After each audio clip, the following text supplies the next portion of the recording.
Well, good evening, whoever decided to show up. I know it's a bit impromptu for last minute stream, but I don't know, I just felt like killing time for a while, talking about whatever. Um, it's today, Valentine's Day?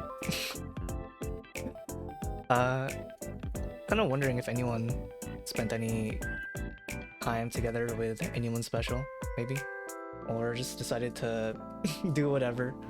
That's pretty much what I did all day, honestly. Just saw everyone else hanging out, doing their own thing with their significant others, and then you just end up, I don't know, watching them, I guess.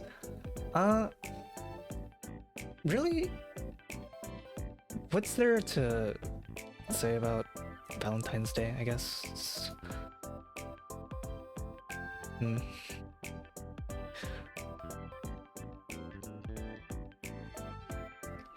Oh god, this is actually pretty impromptu.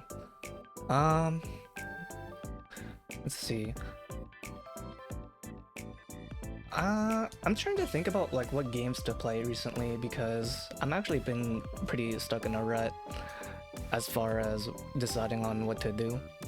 Like, I've been wanting to try like more, I guess, popular games recently as far as what everyone's been doing. So maybe I was recommended maybe like Apex or like a more popular recent game like Hogwarts Legacy, or I don't know, anything that's been really taking off. It's hard to decide on something because you really have to get the choice between what you want to play, I guess, versus what you think people would enjoy watching, you know? Mean. No, no, no. See, yeah. Elden Ring is like a prime example because Elden Ring, Dark Souls games in general, I've always wanted to try them, but whenever I like try to think about actually playing them, I'm really, really, really, really not good at those types of like action RPGs. And that's like one of the things I'm sort of like scared of, I guess, is just being really, really bad at a game and then watching everyone just be like, dude, you suck. I don't know, it's something like that. But I know that even though you're probably not good at a game, that shouldn't really necessarily mean that you shouldn't play it, because it's just all about enjoying it, you know? The fail compilation will be... Yeah, I guess. I mean... When I think about playing like a game like Dark Souls, it's pretty overwhelming, I guess, because apart from the fact that it's like a really, really popular series, like I feel like the skill ceiling would also be super, super high, and I'd just be doing like the tutorial levels or initial levels like non-stop and stuff like that. It's not that I've never really wanted to like not play them. I just always felt like I'd be having a better time to play them at a later point, so I just keep brushing it off.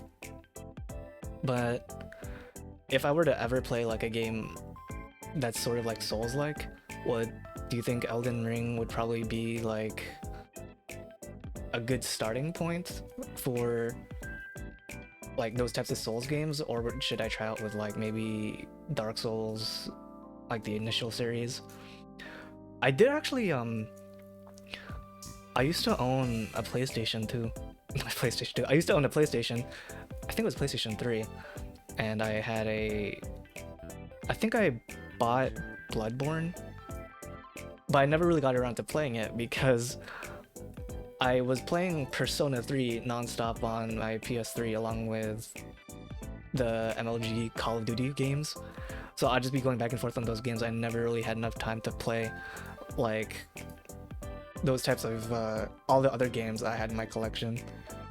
And then by the time that I really did get around to like playing other games, I think the PS4 eventually had like a promotion where you trade in your PS3 for a PS4, or I think it was GameStop that had that. So GameStop ended up doing this promotion for a trade-in, but it was only for like a couple of weeks. So I ended up having to trade in my PS3 in all of the games because I'm not sure if the PS4 was ever like backwards compatible.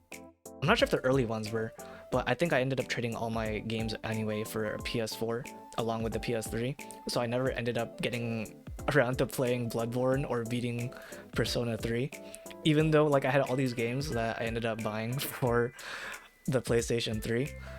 Like it was a kind of a waste of money, but what can you do, you know? And the funny thing is that even though I did end up getting the PS4, like I got that I think around the time where the PS4 really didn't have that many games going for it. Like I'm really big into JRPGs, so I was thinking at the time, you know, the PS3 has a lot of cool games and a lot of JRPGs, but if I do my trade-in value back then, I didn't have much money back then. So what I did was that I ended up like thinking from like an economic viewpoint.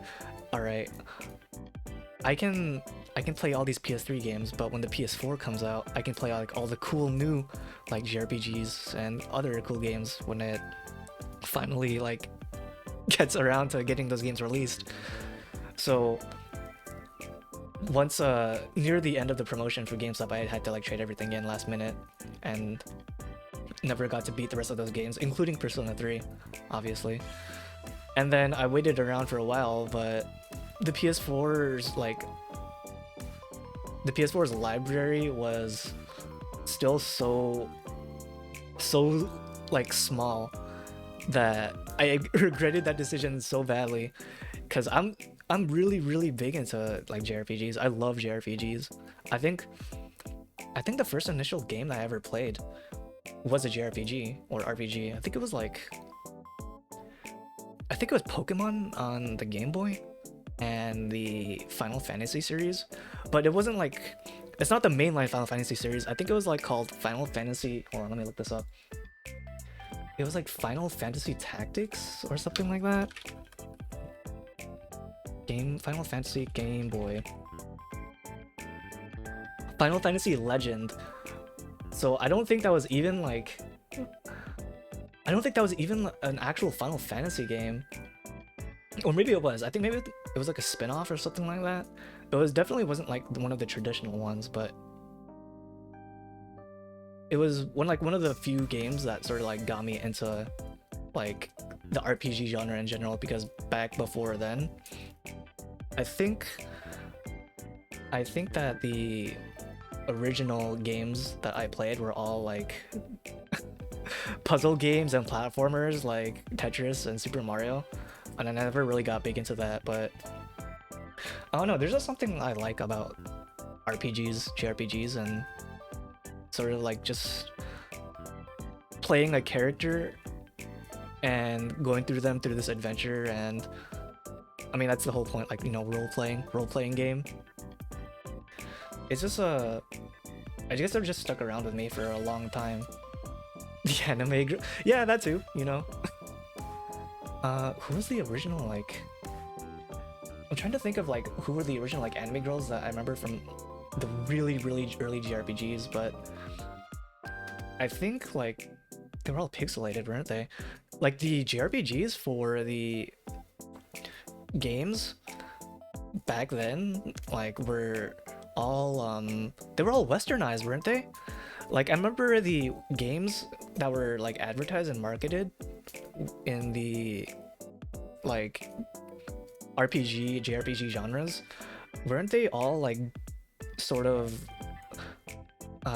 more drawn to be attracted to like a Western audience or something like that? Like, I'm trying to think off the top of my head. I don't have any specific examples, but I remember seeing for sure that whenever a game would get localized into the games in the West, they'd like redraw the characters and the cover art to be more in line with like action heroes, actiony stuff. I think like Super Mario Brothers even uh, had that thing too. Let me look it up and see if I can find it, because I know for a fact this was like a thing. Super Mario Bros. Cover art, Western maybe? No. Well, yeah, I guess this is sort of an example because it looks like Super Mario Brothers for the West, I think, was just like the pixelated version of like Mario, whereas I think the Japanese version was like the pop art of Mario, like, you know, Mario that you see nowadays. What else? I don't know, it's kind of interesting because I guess back then people didn't really think that characters or the audience, the general Western audience, would like the cutesy like art style of the original like Japanese like art. So they sort of like localized. Is that the right word? I'm not sure I would use the word localized, but they sort of like changed the general feeling of the artwork for those types of games into being more like what they would think that the audiences back then would be more appealing toward, you know? Like, I don't know if you guys have ever seen those like tropes where it's sort of like American Kirby versus like Japanese Kirby, and the only difference is that Kirby in the like American like cover artwork would be like super super serious or doing some crazy badass move, whereas the one in like in the Japanese cover art would be sort of like just being cute and like doing his own thing. Yeah, pretty much like that, you know? It's I think it's sort of just, they still sort of have that feeling nowadays, don't they? Like the Japanese cover arts for a lot of games in general will be sometimes different than the cover art for like the Western one. Let me see if I can find an example. Alright, let me see if I can add this in.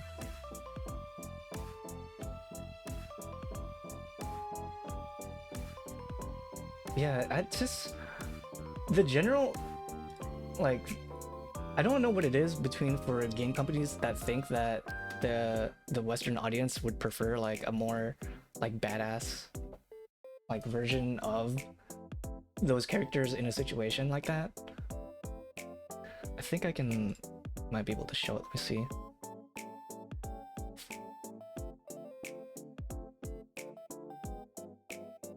It still happens now. I think Sonic also was sort of like that. I kind of want to see if maybe the Mario movie has that feeling too.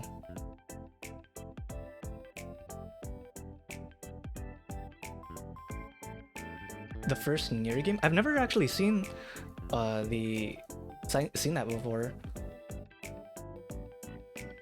I've never seen like the actual art for Nier. Let me also look that up too.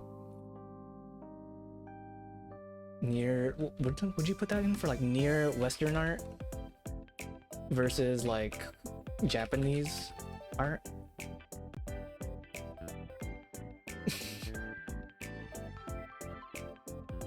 Comparison and localization of box art. Top is West, bottom is Japan. Yeah. Yeah, wow. Yeah, I can see that now. Nier, the top one for like Nier is just the dude looking really, really badass, showing off his muscles, whereas the one for the Japanese one is more sort of like a brooding version of him, I guess, showing his face off and stuff. Nier Automata 2, it looks like the cover art for Nier Automata is like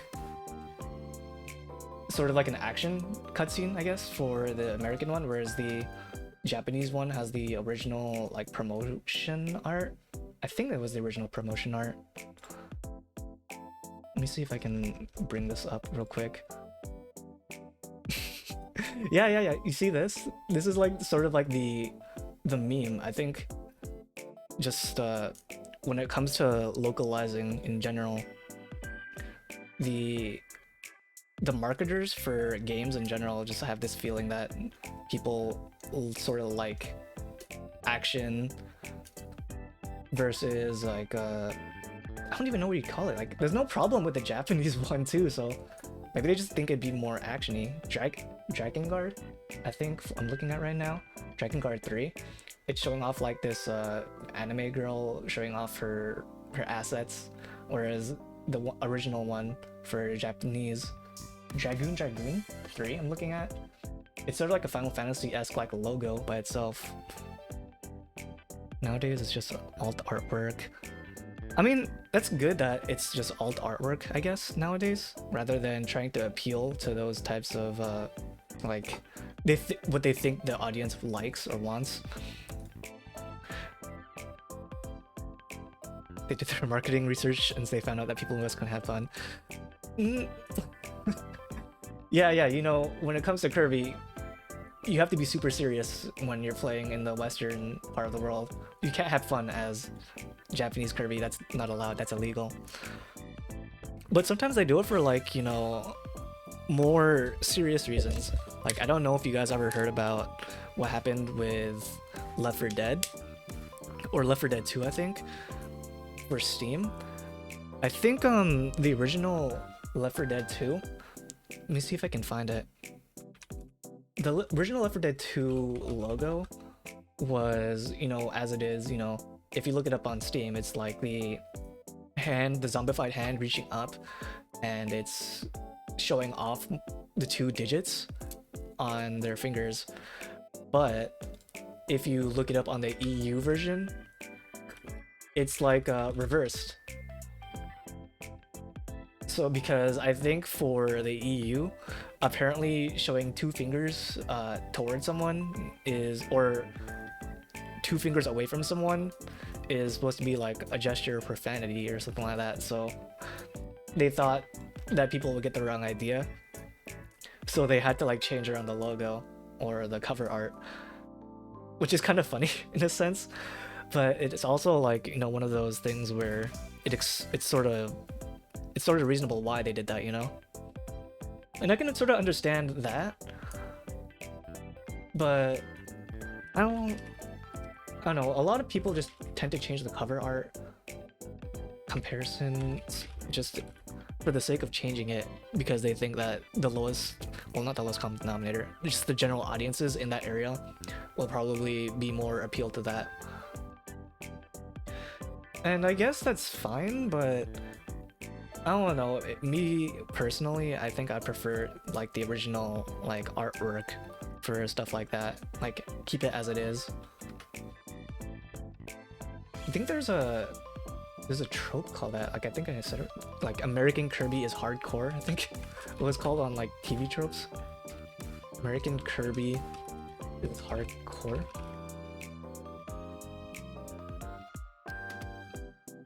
Yeah, it's just weird, I guess. I sort of wish that moving forward from here that they just sort of keep the originals.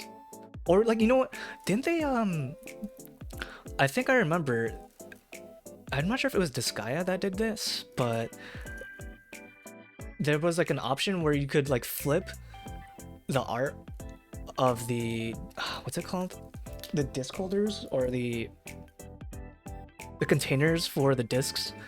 You can take the cover art for those discs and you can flip them around and you can like see the alternate version of the art, and you basically get both. You get both cover arts right there. I don't know how many games do that. I think Disgaea was like one of the things that come to mind as far as letting you do that, but I don't know if more games do that for their like cover art for their games. If they do, then good on them. But if they don't, I really hope that they do moving forward.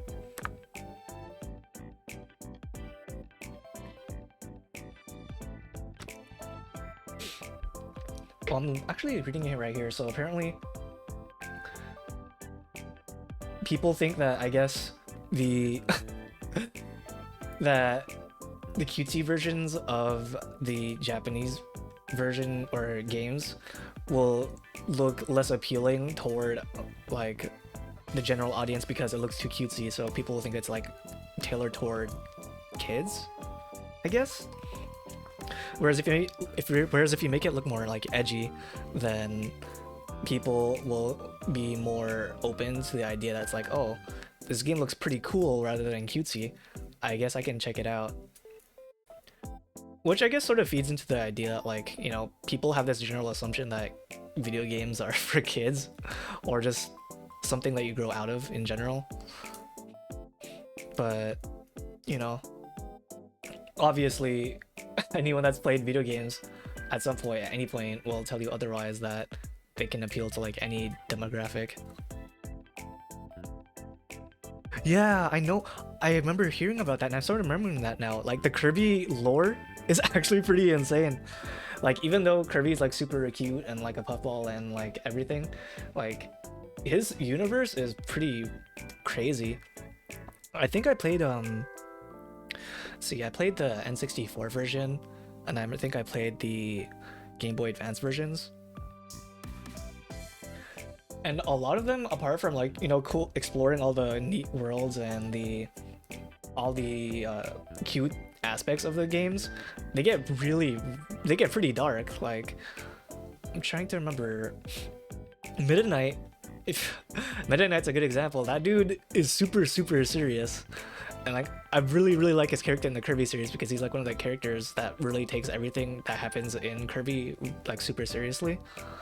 Kirby 64 was so goated. I kind of wish that I had my N64 again so that I could replay it, because that's also like one of the first, I think, like big platformer games in 3D that I've ever played. Puyo? I don't think I've ever played Puyo. Or wait, no, you're talking about Kirby saying Puyo. But wasn't there a game called Puyo? Emulate it? Look, I mean, emulation, I guess it's fine, but you know, it doesn't capture the feeling of like playing it back then, you know? You want to get the full nostalgia factor for those types of games. And I guess emulation, you could sort of just do that, but it's not the same, you know.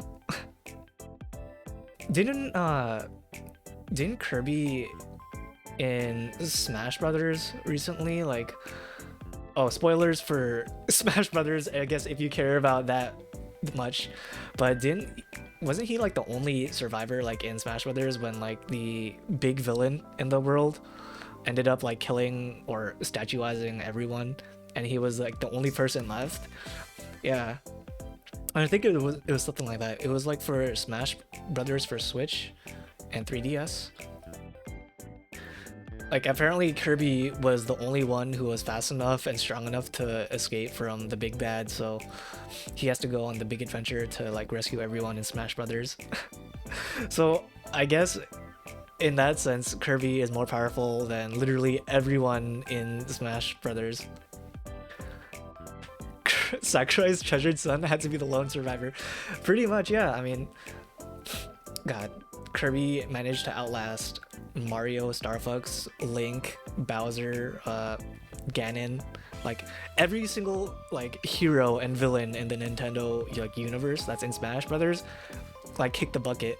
But Kirby was just, you know, that powerful. He has that much power in Smash and in Nintendo. So what can you do?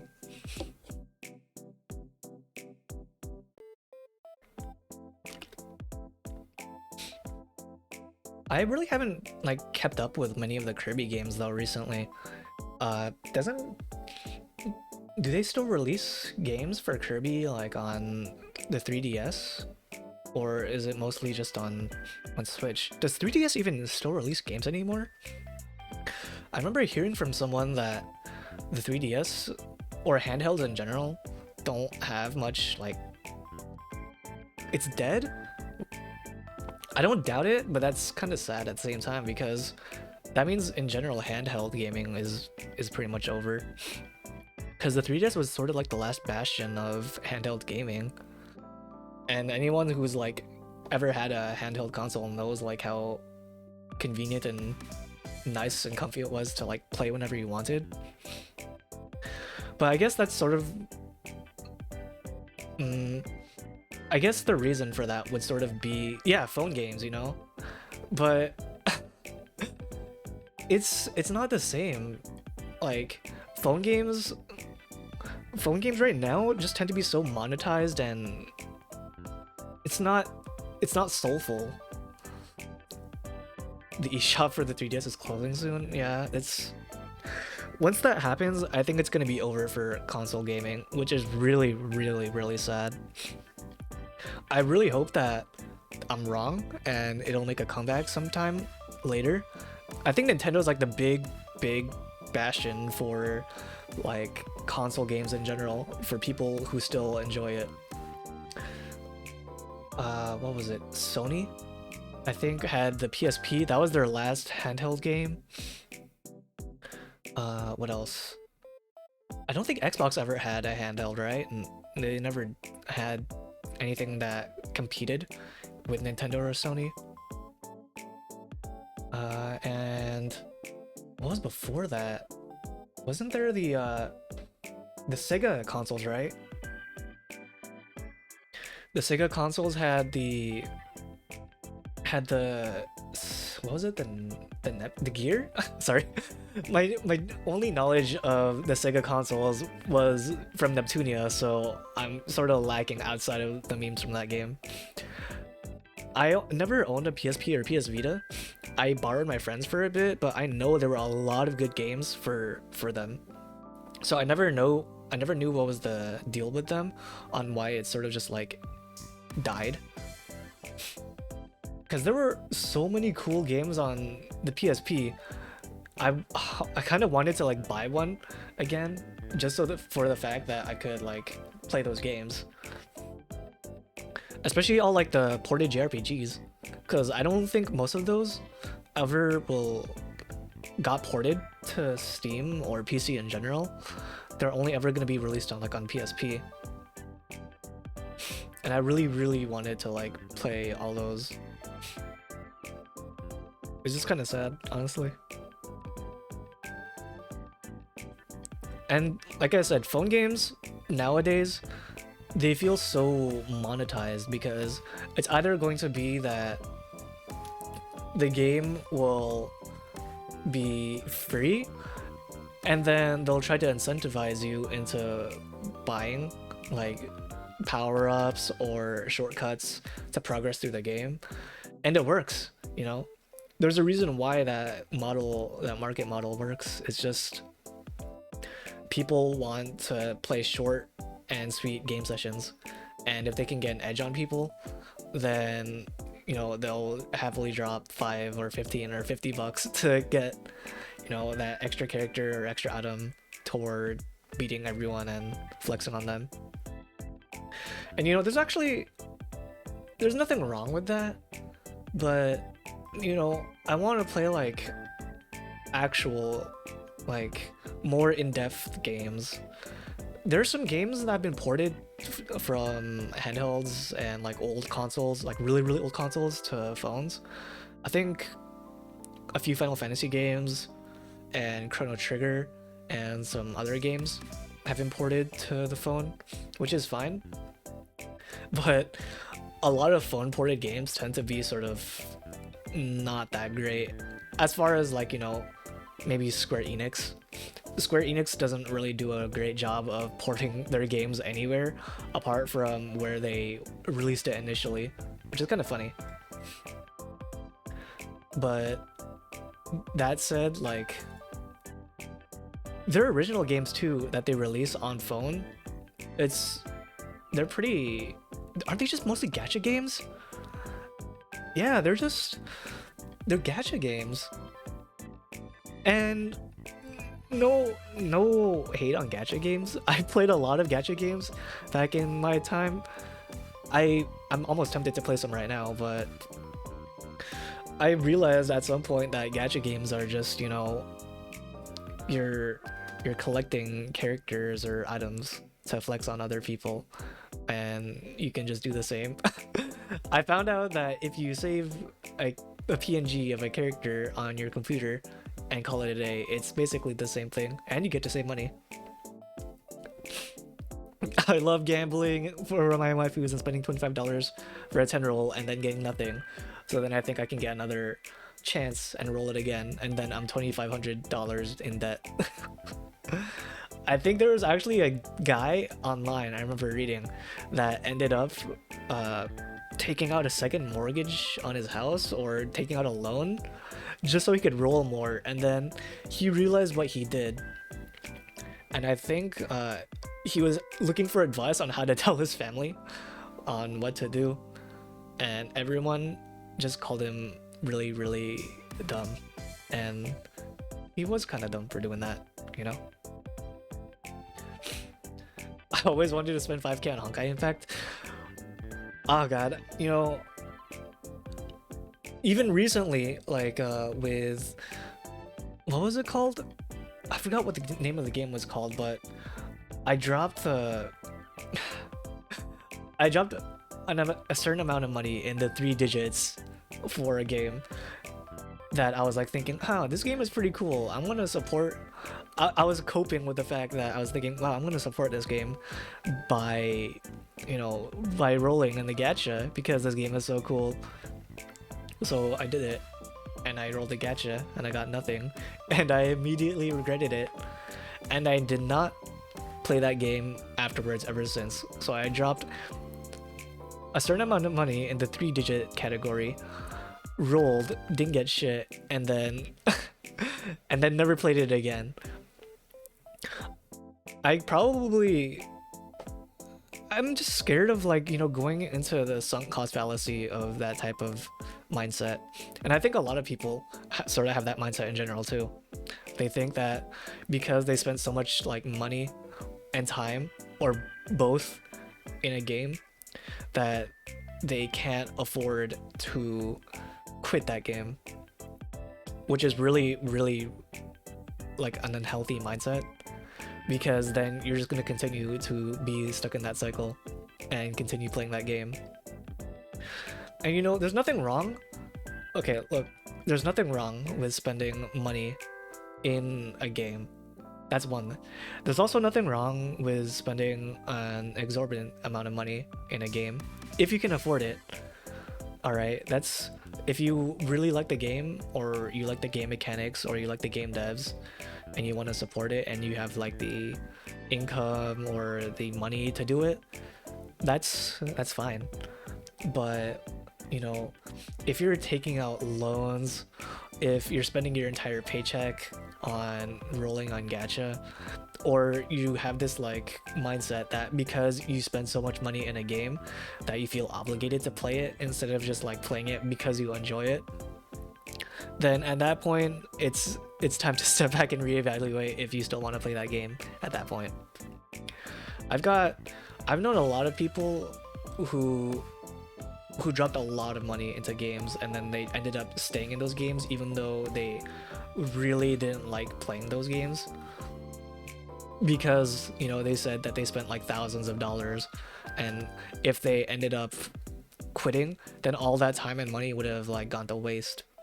But the thing is, like, if you quit, then you're gonna have so much more time to spend on other stuff that you might enjoy, and so much more money that you won't have to be sinking, so you can catch up and, like, you know, have the latest FOMO character or item in that game to be using. Yeah, you know, I actually did play Fate back when it first released in Japan. I never spent money in Fate because prior to playing Fate, I played another game that's sort of dead. I don't mind actually dropping the name of that game right now because it's actually like discontinued. I played a game called Fantazica, and that was one of the first games that I ended up like playing for a long time on my phone. And that was also one of the first games that I ever like bought, or not bought, but one of the first games that introduced me into what gadget games were like, because I had no idea what gadget games were like back then, in like back when it released. I think it was like 2013 or so. So this was when the gadget game market was sort of just like evolving or being introduced to like the West, to the, like English speakers. So I had no idea what I was getting into, and oh God, I spent around maybe 2 or 3 years in that game, and I met some cool people, but at the same time I also spent a lot of time that I could have been doing on other stuff. And that game was very what's the word? The game was very predatory because it was not fair to people who spent a lot of time playing that game versus the people who spent money in that game. It was one of those games where you basically spent a lot of money for an event to get an event character to play the event, and then you'd spend money on the event to continue playing the event, and then you get bonus points for that event so that you could finally come out on top. There was a ranking system, by the way, so you come out on top in the ranking system after spending like $1,000. And these events, the best thing about these events would be that they lasted only like 3 to 5 days. So it's basically a competition. Yeah, it's pay to win. It was a competition of who could spend the most money in 3 to 5 days. And the FOMO for that game was actually pretty unreal because of the fact that there was an event happening, or 2 events happening at the same time, like every day. So every day there would be an event, and if you missed out on that day of the event, apart from like when you slept, there'd be some people who didn't even sleep for these events.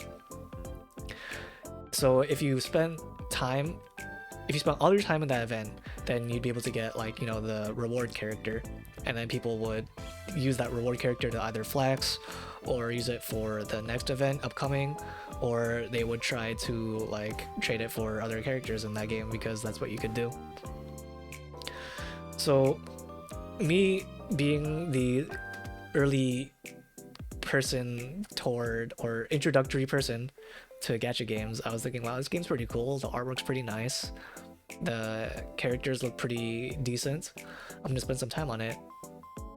Because I was thinking, you know, maybe if you spend enough time in this game, then you can compete with the people who are spending money and then get on equal footing.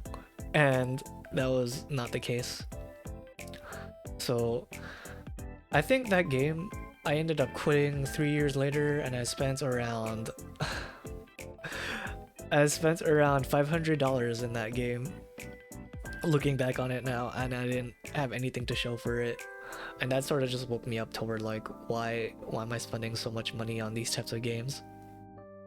Yeah, once you spend enough money, you just are thinking, I can't quit now, because if I quit now, what do I have to show for it? But at the end of that time when I was quitting, I was looking back, I didn't have much money back then because I was still in demon high school. So I couldn't sustain, you know, my expenses while also like trying to do other stuff that required money. All my money and time was spent playing this game, even during like classes and stuff. And it was a really bad cycle. I got into some deep trouble because I would be playing this game like during classes or during important events, or even with my demon family. and they'd be wondering why I'd be always be on my phone. Maybe I was talking to someone or doing important work. No, I was playing a gacha game. I'm sorry. But yeah, when you quit, it's sort of like you just get this weight lifted off your shoulders, and you realize how much time and money that you spent in those games, and it's really, really relieving. And ever since that game, since I quit Fantasica, I still played some gacha games up until like recently. But I had this mindset that I would almost never ever spend money. First of all, I would never spend more money than how many hours I put into that game. So if I played like a gacha game for like, I don't know, let's say I put 100 hours into like a gacha game, then I would probably not spend more than like $10 in that game. That's around the ratio that I would probably spend. And I think around this time, I played like a few other gacha games that are basically discontinued at this point, because I was thinking, you know, I can handle it. I can handle myself. I know what I need to do now. I'll play the game. It'll be a nice time killer, and then once it gets to the point where I don't enjoy it anymore, or if they introduce like ranking systems, PvP. Oh yeah.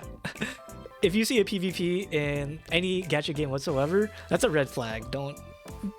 My personal advice would be to not look into those types of games, because it's just a spending fest at that point. And that applies to games that are not specifically limited to phone games, if you know what I mean. I'll leave it at that. But you know, if you know, you know. But yeah, so I started playing Fate around the time it released in I think it was the JP release. So I played the JP version, and I never really played, or I never really understood what was happening. I was a fan of Fate. I've been a fan of Fate for a while before Fate Grand Order came out. So I was thinking, wow, I'm just gonna collect all the characters. And that's what I did. I just played the events. I had no idea what was happening, and I collected characters with the free gems that I got from playing the game. And once you play for a while, you know, you collect enough gems and then you just roll. And then that's how I was. And I played that for 3 years, but at the start, I had this idea of where if I got this one character ever, like from the start, if I ever got this one character, I would quit right then and there. I was just thinking it'd be funny first initially, but I was playing Fate for like three or 4 years now.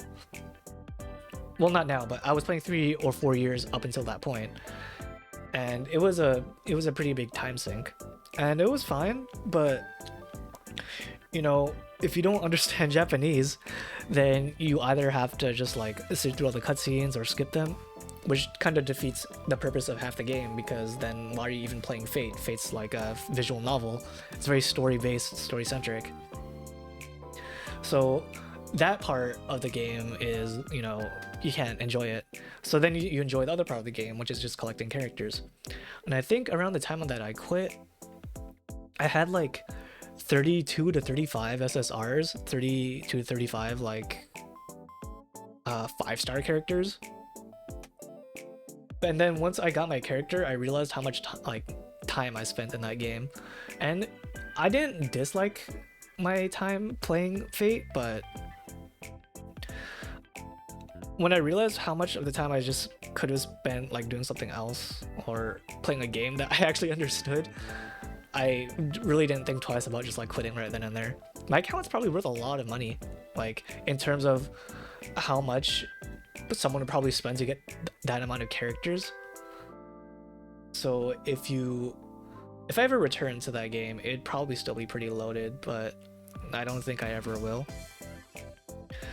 And I even know that there's like an English version of that game released, but I don't know, I don't think I'll probably ever return. I'll follow the characters and I'll follow the lore for some of them, but I'm I'm pretty done with Fate Grand Order in general. And I still like Fate too, but no.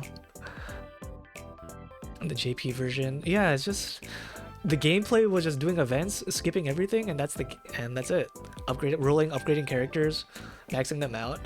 You know, one of the things that I did like about Fate was that the gameplay, even though it was very simple, you can sort of just play whoever you wanted.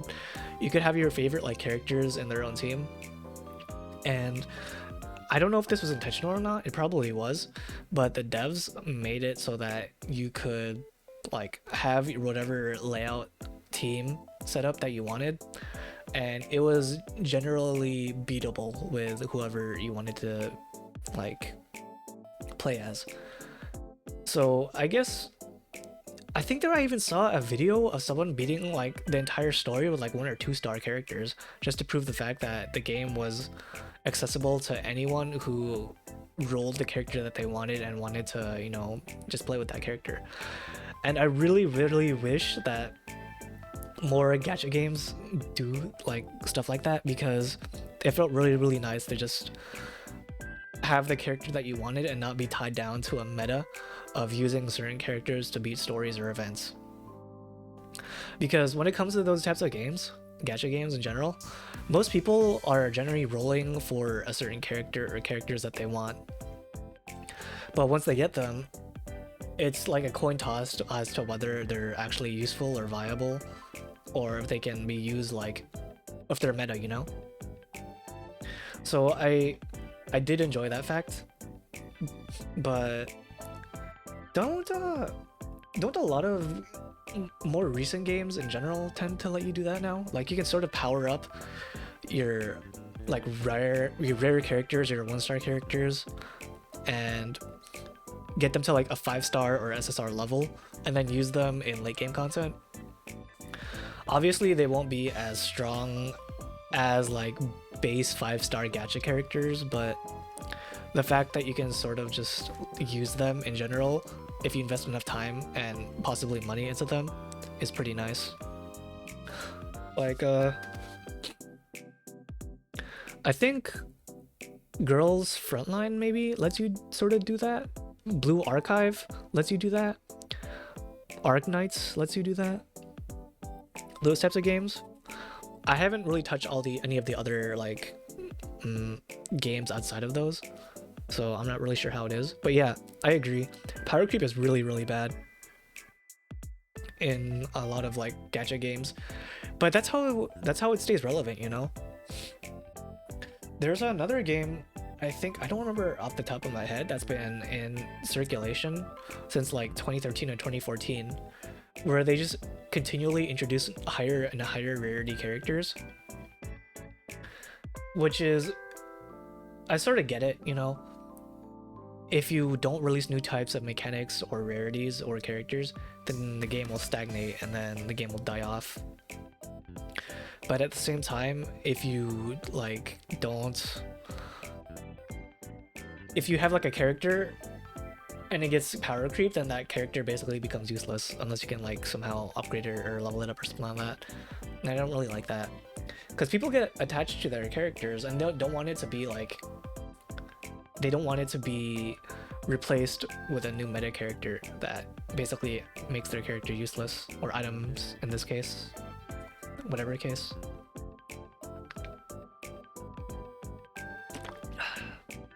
Sorry, I'm drinking a lot of water. But yeah, I think oh, I remember now, the game that I played recently was Tower of Fantasy. And Tower of Fantasy it was pretty cool. It was a very nice Genshin-like game. I've never played Genshin, by the way, so don't ask me anything about Genshin. But I sort of get the general feeling of like a Genshin-like for that game.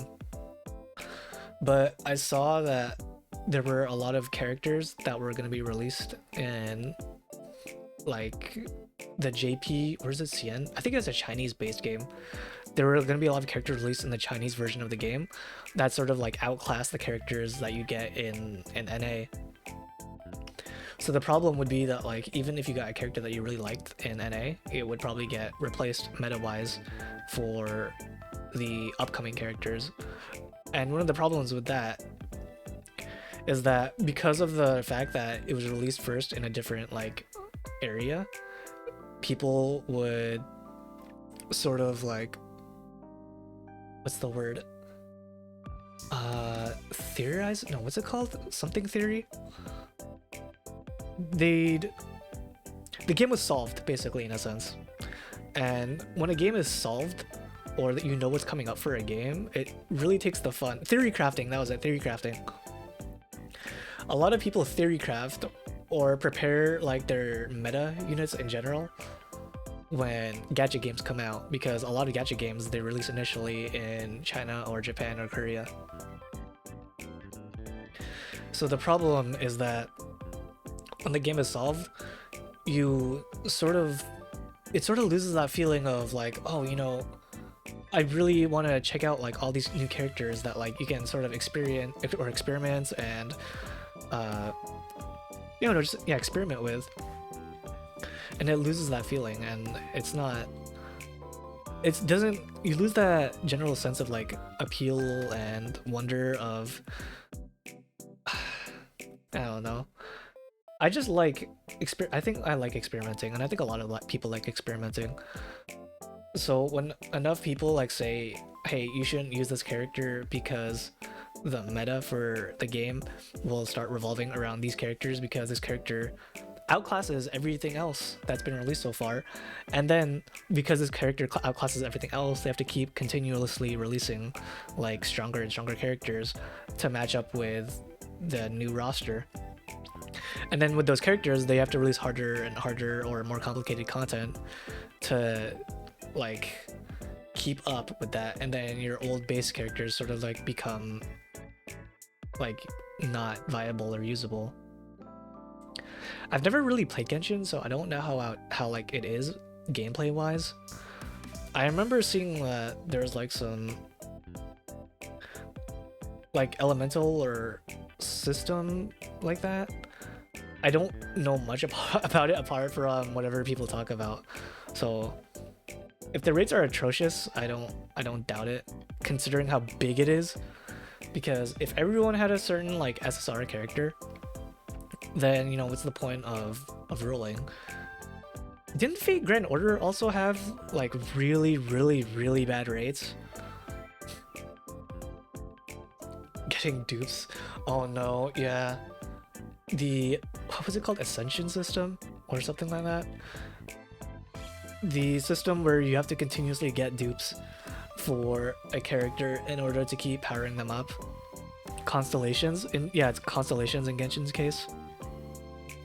I think a lot of games are starting to follow suit with that, because it's one thing to finally get the character that you want, but then I guess companies realize that they can milk you more by having to realize that you got to keep rolling for that character to max them out. In the endgame for Genshin, I'd imagine that like because it's so like strong or so complicated that you have to roll to like keep up with that content. I don't like that. But there would be people who don't think it's a problem, and then they just roll for it and they spend money on it. And then that's just how it is. And then companies will see that people are spending money on it to keep the servers up and put money in their pockets, and they'll continue doing that. And it sucks because it works. Like the whales in those games, those whales are literally what's funding the servers, so you can't really complain about them. But at the same time, you start to realize that the developers for the games, they revolve their content around said whales or people who spend a lot of money. So if you wanna, you know, keep up with the latest content or clear it easily, then you have to fork over the money. And it's just a continuous cycle. Yeah, the Fate system is pretty lenient when it comes to that. Like, it's the fact. What I like about Fate is that their content is really, really easy. Well, not easy, but it's manageable. I know there's like, I remember there were some parts of the story that were pretty hard actually, but as far as like clearing content, it was viable with like characters that you only had like one dupe of, or characters that you just like using. And I hope that more games in general will let you do that. Like, sure, you know what? Have your shitty rates, have your dupes, have your PvP system. Oh god, fucking. Have your PvP system, have your ranking system, but at least have the PvE content clearable with either the base rare 1-star characters or whatever setup that you want. And I think people will like that. And I think people will like that because the fact that Fate is still relevant and doing really, really good since it first released up until this year. I think this game, when did Fate come out again? Like 2013? Fate Grand Order release date.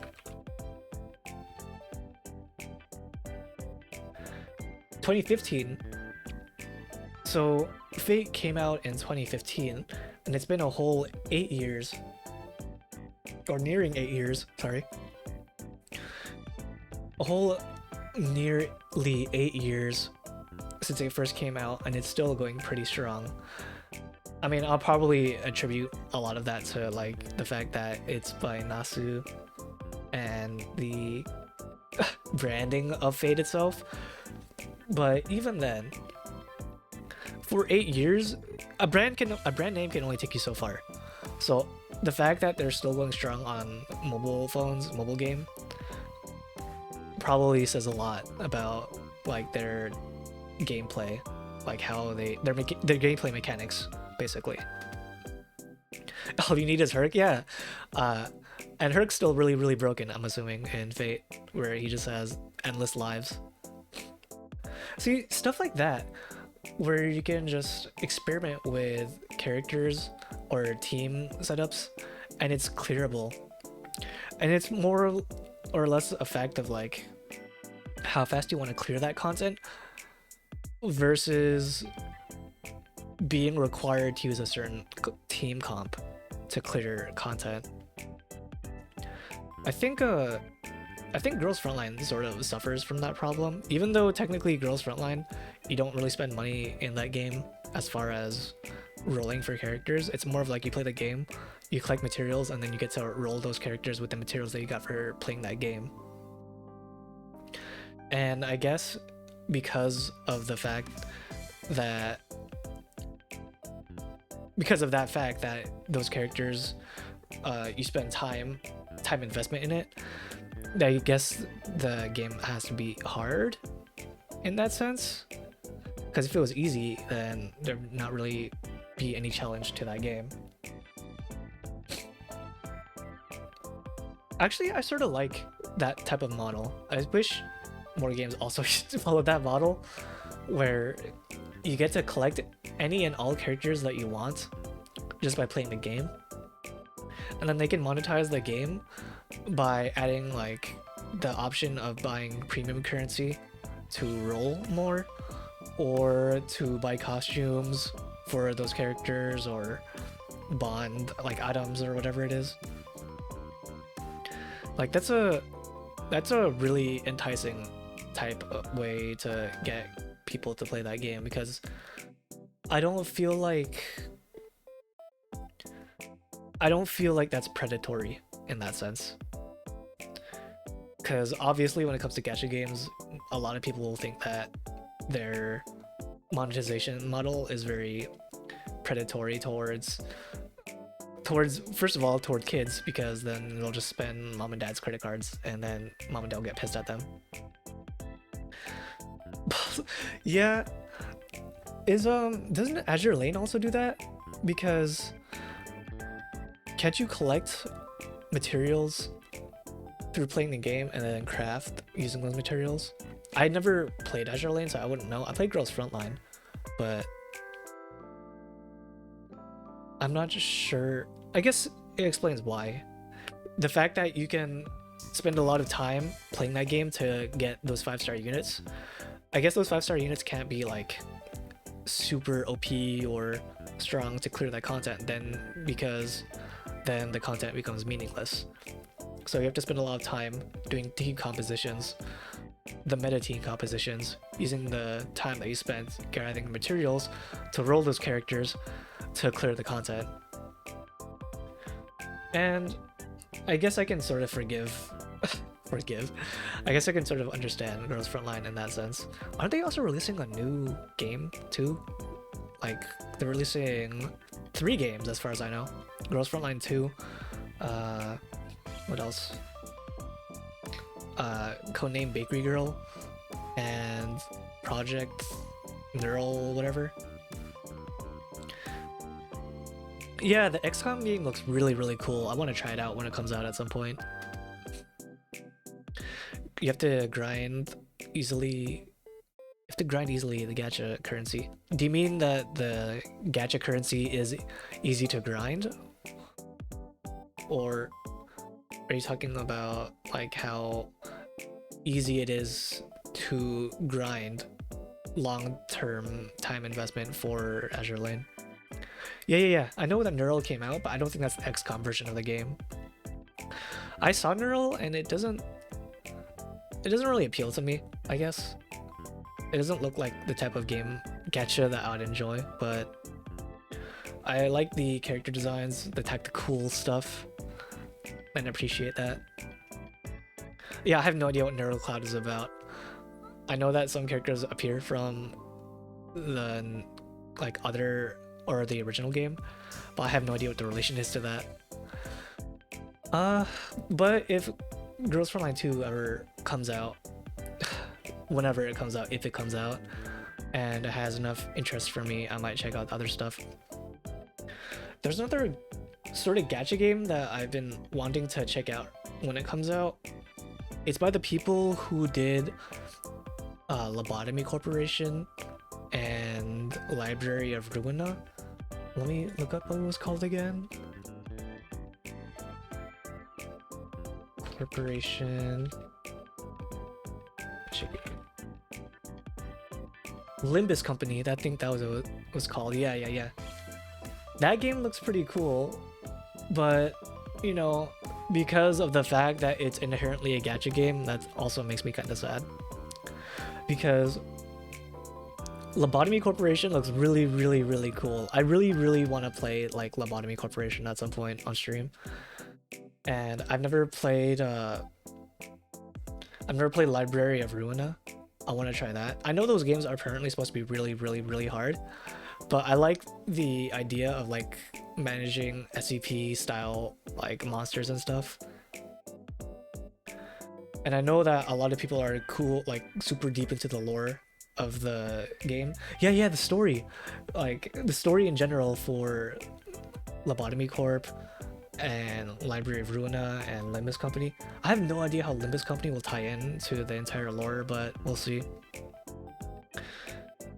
Yeah, at some point, hopefully, whenever I get to like get a more consistent streaming schedule, I'll definitely put Lobotomy Corporation into the list.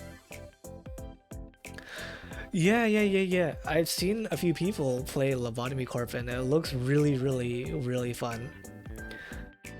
Like just experimenting with your layouts of your like rooms and trying to make everyone not die. And the music's so good, it's amazing. Like that music for Lobotomy Corporation is actually insane. I hope that Ruina is also the same as far as like the music. I know it's completely different gameplay wise, but I cannot get over the fact of how good the music is for that game. And I hope Limbus Company is also the same too when that comes out, whenever it comes out, if it comes out. I thought that game got delayed too. I think I signed up for pre-orders for that game, but you know, whenever it comes out, it comes out. Also, as far as streaming other games, I'm still like I still have to look toward what I wanna like stream. I know I've been streaming a lot of like variety types of games, but at some point I want to focus more on, like I said at the start, JRPGs and RPGs in general. Like something that I could put a lot of time into as far as investment. Yeah, the gimmicks for handling the game for Lobotomy Corporation. I know it's a lot to handle, but at the same time, isn't that the whole fun of it, you know?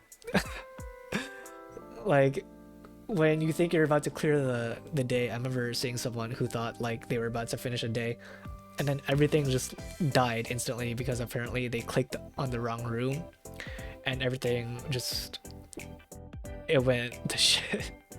I don't know, that just seems really funny to me, and also really appealing. I love those types of games, honestly. Like the surreal, like spooky aspects of that type of game. Finding out, yeah, the gimmicks, finding out what they do, that's also really fun for me. I just like the idea of like sort of being thrown into a world where it's so surreal and different from what like we're used to, and trying to figure out how everything works. That's sort of why I like surreal types of games or games or series like SCP. It's it's just it's very immersive, I guess, you know? Juggling them successfully. Yeah, it's also just a matter of skill, like, or memorization. Once you get everything, you get into the rhythm of stuff. And once you get like the right or wrong like monster, then whether or not that run is gonna be able to be salvageable versus just saying, okay, I give up, let's try again.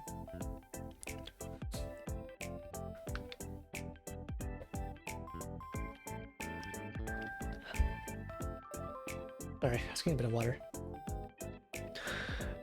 And I think also because of I like that sort of system, I also want to look into playing like roguelikes at some point. Not roguelites, but actual roguelikes. Like maybe Alona, or maybe even like Dungeon Crawl Stone Soup, like traditional roguelikes. Or even like Cataclysm, Dark Days Ahead. I really like love those types of games because at least as far as Elena and Cataclysm, those games are so open world. I love open world games too. But in the sense that because it's sort of like limited in terms of graphics, they're not really for everyone. But when you're immersed in those types of worlds, you don't really need good graphics to build a story for yourself, you know? Anyone that's played a game like maybe Dwarf Fortress knows that even though the graphics are very minimalistic, the story and lore building that happens in the world is really expansive. So when you get immersed in those types of games, you really get immersed, and then the time just flies by and you just enjoy yourself. So at some point, I think I'll also look into those roguelike types of games, and hopefully they'll be like, what's it called? Oh god, I'm actually getting so tired. It's like getting late. Yeah, I'll look into them. Right now, I think I'm just gonna keep looking for more horror type games too. I want to expand on my horror like genres because I don't. The funny thing is, I don't like getting scared, but I love like scary games. It's like it's an antithesis between the two, but I love horror games in general. And I want to play games like the classic ones like Amnesia or I played Phasmophobia already. The problem with playing horror games or seeing them already played is that once you know what's coming, obviously it's not as scary. And I've played Phasmophobia. I think I mentioned it in my Phasmophobia stream that I played it enough times to sort of know what to expect. Which is really, really sad because when you first play like a game like Phasmophobia, you have no idea what's coming. And it's different from like other horror type games because it's not really in your face with the jump scares. I think a lot of the jump scares in Phasmophobia are pretty well deserved because if you sort of like get immersed into those types of games, like of a horror game. If you play like a game like Five Nights at Freddy's or what's it called, that new Poppy's Playtime, stuff like that, there's nothing wrong with those types of jump scares, but once you see one of them, you sort of like see all of them. And I think what makes a game scary isn't the jump scare, it's the feeling you get before you get the jump scare. Like, what's it called? Horror versus terror? Something like that. I don't like jump scares either. I think cheap jump scares are what they are, cheap. It's one of the reasons why I don't like a lot of like modern movies in general, because they rely so much on jump scares that it just feels less scary and more like shocking. And people want to play a game or go to a movie that's scary because they want to get scared. They don't want to get shocked. Yeah. I know that a lot of games, they'll mess around with you when you think you understand their mechanics, because then they'll turn those mechanics on their head, like in Resident Evil 2.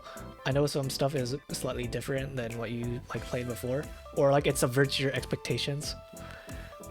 And I know that's a problem nowadays with a lot of games and movies, but I think in the sense of like subverting expectations, when you play something for a while and you think you've gotten into the groove of it, I like it when the game suddenly says, hey, I think you are I think you're getting too comfy. Let's go change that. And then they do something that just makes you very, very uncomfortable after that because you thought you saw everything. And then the game throws something completely unexpected at you. Yeah, like safe rooms no longer exist, like, or the monster like coming into like an area that you thought was physically impossible for them to like get into. There was a game on GameCube, I forgot what it was called. I think it was called Eternal Darkness. That game as far as like being creepy was alright, but it had a mechanic, right, where if you got your sanity down too low, it would start messing not with the character but with the player themselves. Like, for example, your volume would suddenly start to get like really, really low, and you think that like, oh man, is there a problem with the game itself? No, it's the game messing with you. The game purposely lowered its own volume, and then you get like you sort of get like a bright flash on the screen, and your character would say something like, oh man, this isn't real, and then you realize, oh, it's the game messing with you. And another really this is one of my favorite things that like I loved in that game. Like, it would if you saved your game at some point, the game would mess with you by like taking over your controls, and it would delete your save, and then it would like restart the game. And then any sensible person would probably start panicking until the game hits you with the big like bright flash and telling you that, yeah, this is just messing with you. I love stuff like that. Meta horror is really cool. Like, when the game messes with the player themselves, including the character, then it makes you feel like unsafe. But the problem with meta horror is like, I think it's the problem with a lot of horror stuff in general. Like, once something popular does it, or something that does it gets popular, then a lot of people will start copying it, and then it becomes less like, you know, cool. I think there was also a game called like I'm Scared that messed with your game files in that sense, in the sense of the story, which is really cool. Doki Doki Literature Club. I think I want to play that game at some point. I think I remember hearing people say that like that game also sort of messes with your files.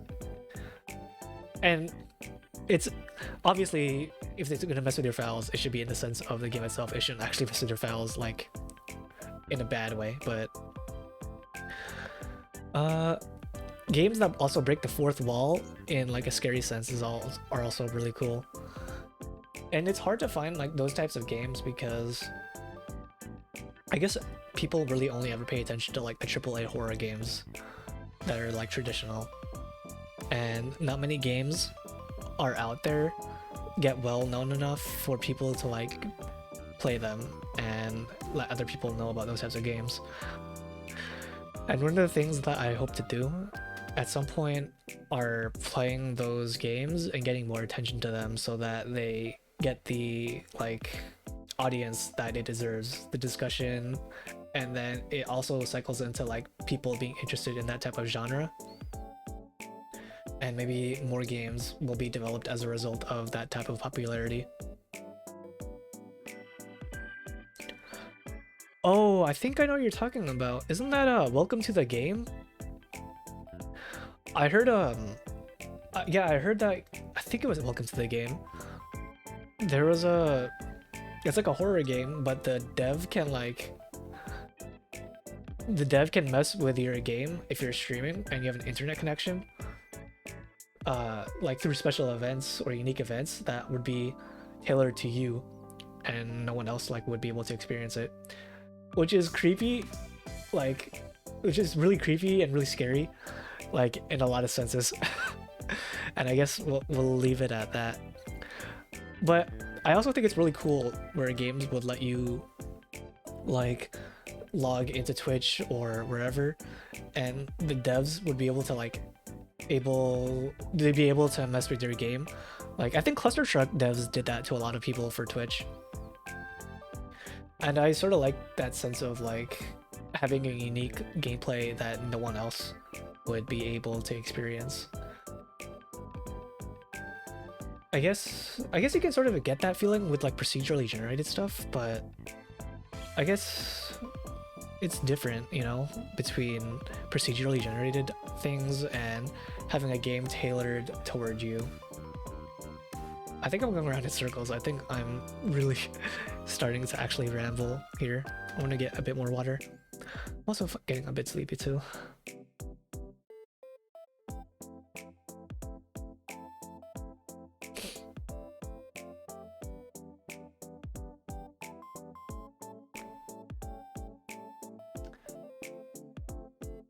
I think a lot of people also should remember that there's a lot of cool games out there that aren't limited to just Steam and Epic Games and a lot of like the normal game launchers, the popular ones. Like the indie ones deserve a lot of attention to them that aren't released or well known through the usual networks. Like I remember, I think Ebe and Mad Father and a lot of RPG Maker games were originally translated by someone and released on the website, but those games were so like popular and so good enough that they just gained their own following to the point where they were released on those platforms. So I think people should keep an open mind toward smaller indie games, and if someone brings to your attention a game that looks cool or has a cool premise and you probably never heard of it, but give those games like a chance, because those small indie games are what like get people to make games that are based off of that type of concept or genre. And you know, it's really cool how that basically happens. Like Five Nights at Freddy's, that was released on Steam, obviously, but it made this sort of trend of like it became a small indie game originally, but afterwards it just kept growing and growing from there until it became its own like huge franchise. And a lot of games followed suit because of that. So if you ever see, yeah, Itch.io I think has a lot of indie games. So just check it out when you get the chance. Okay. I think I'm actually like falling asleep here, so thank you guys for coming to my guerrilla impromptu just chatting Zatsudan.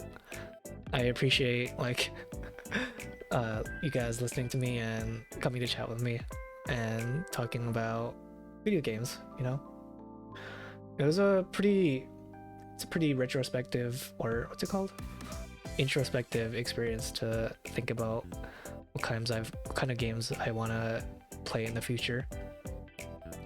So I appreciate that, and until then, I will see you guys next time. I'll be checking out. Good night.